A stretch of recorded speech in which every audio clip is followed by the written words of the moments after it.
As a Man Thinketh by James Allen.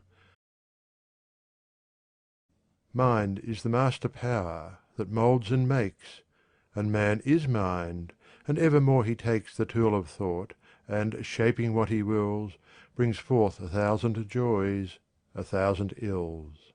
He thinks in secret, and it comes to pass. Environment is but his looking-glass. Foreword. This little volume, the result of meditation and experience, is not intended as an exhaustive treatise on the much written about subject of the power of thought.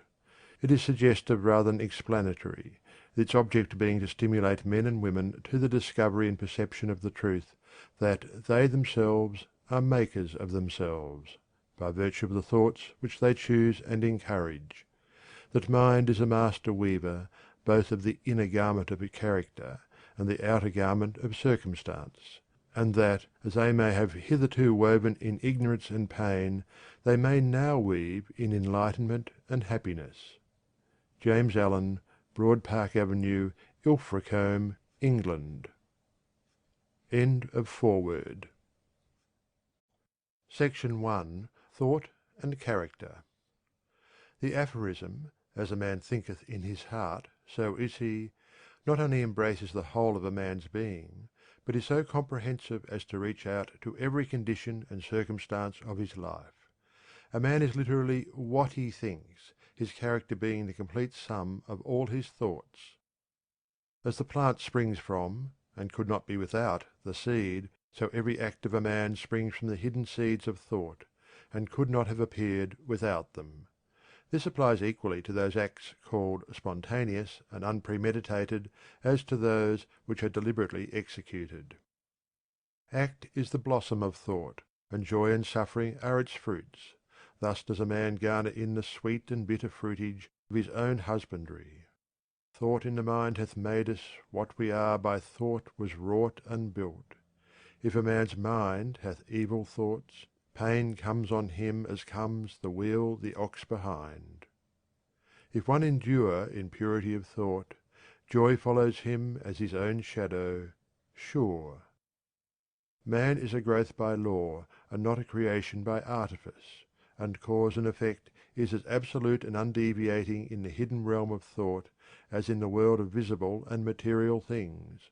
A noble and godlike character is not a thing of favour or chance, but is the natural result of continued effort in right thinking, the effect of long cherished association with godlike thoughts.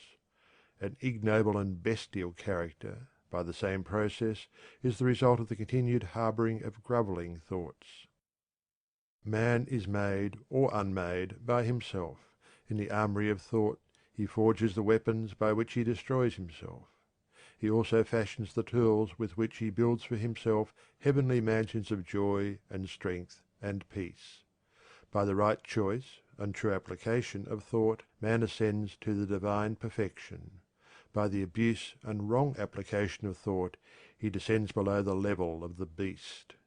Between these two extremes are all the grades of character, and man is their maker and master.